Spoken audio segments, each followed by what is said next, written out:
आइए मित्रों, आज हम आपके लिए लेकर आए हैं निवेदन इस शीर्षक पर प्रेरणादायक ज्ञानवर्धक ज्ञान चर्चा। अगर आपने हमारे चैनल को सब्सक्राइब और वीडियो को लाइक नहीं किया है तो आपसे निवेदन है, कृपया चैनल को सब्सक्राइब और वीडियो को लाइक अवश्य करें। वर्तमान समय में बुरे कर्म अधिक होने से लोगों के मन मलिन होते जाते हैं, भक्ति विषयक हानि होती है और मलिन मन पर उपदेश का प्रभाव कम पड़ता है। सत्य बोलो। केवल इसके साथ छपे दो बड़े अक्षरों के कागज को दोनों हाथों से पकड़कर आपके सामने पेश करता हूं और अत्यंत अधीनता के साथ बारंबार साष्टांग दंडवत प्रणाम करके दोनों हाथ जोड़कर प्रार्थना करता हूं कि जहां तक बन पड़े हर समय विचार करते हुए प्रेम सहित इस सत्य शब्द पर अवश्य विचार कीजिए। छोटे छोटे बालकों को भी झूठ बोलने से रोकिए। इस कागज को शीशे में जड़वाकर सोने बैठने इत्यादि के कमरों में लगा दें। बारंबार दृष्टि पड़ने से इसकी याद आती रहेगी। सत्य वह साधन है जिसको हर मजहब ने परम धर्म माना है। यह वह शब्द है जो जन्म जन्मांतर के पापों को निवारण करता है, आगामी पापों को रोकता है।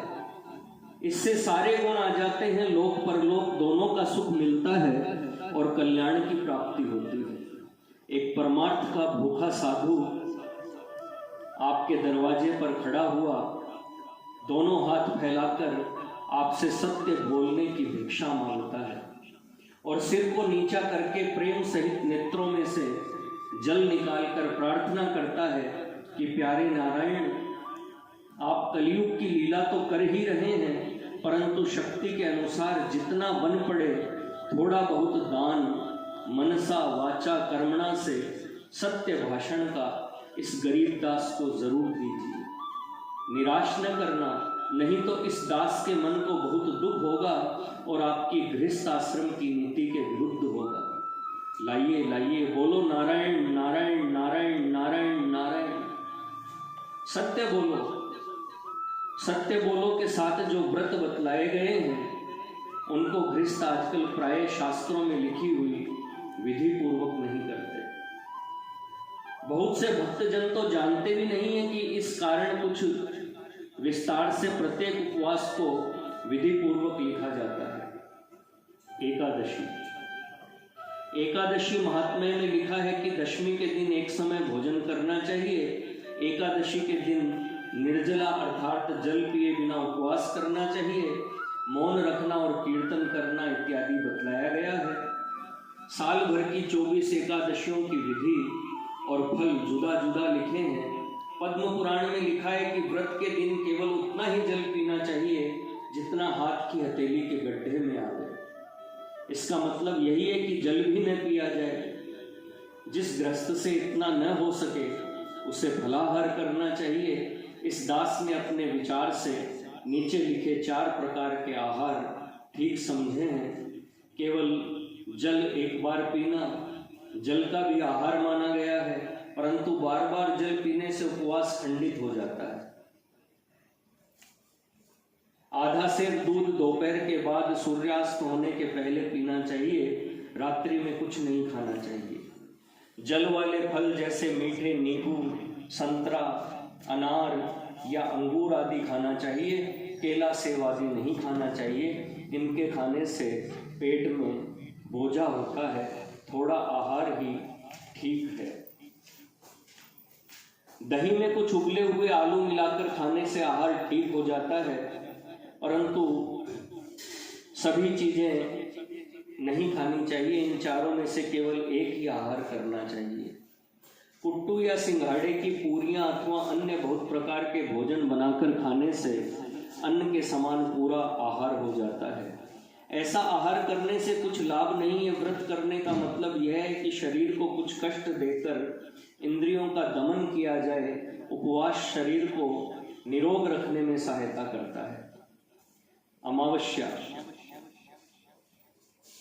यह दिन बहुत पवित्र माना गया है। अमावस्या को अन्न खाना निषेध बतलाया गया है, इसलिए इस दिन भी ऊपर लिखे अनुसार आहार करना ठीक होगा। उपवास रखने से बहुत पुण्य होता है। पूर्णिमा के दिन रात को चंद्रमा को अर्घ्य देकर पक्का पूरी भोजन करना चाहिए। श्री सत्यनारायण की कथा सुविधा अनुसार दिन या रात्रि में श्रद्धा पूर्वक प्रेम सहित करानी और सुननी चाहिए। स्वयं भी पढ़ सकते हैं, परंतु पंडित से कराने से विधि पूर्वक कथा होगी और उत्तम होगी। केवल 1 रुपया हर मास का खर्च है।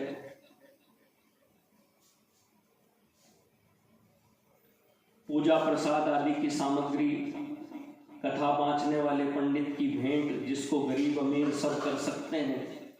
श्री सत्यनारायण की कथा में लिखा है कि विष्णु भगवान ने इस कलयुग के समय गृहस्थों को यह साधन मनोवांछित फल देने वाला बतलाया है। श्री सत्यनारायण जी सत्य बुलवाने में सहायता करते हैं। मेरा ऐसा अनुभव भी किया हुआ है। सत्यनारायण कथा की पोथी में 5 कथाएं हैं जिनके फलों पर विचार करने की जरूरत है।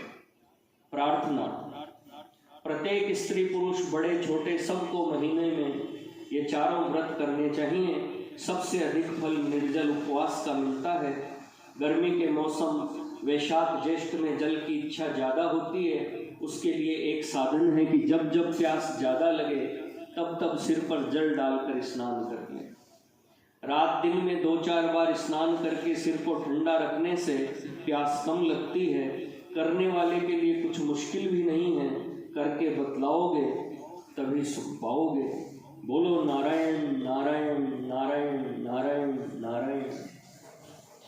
मित्रों, यह थी निवेदन इस शीर्षक पर प्रेरणादायक ज्ञानवर्धक ज्ञान चर्चा। अगर आपको हमारा चैनल पसंद आए तो इसे सब्सक्राइब और वीडियो को लाइक अवश्य करें। धन्यवाद।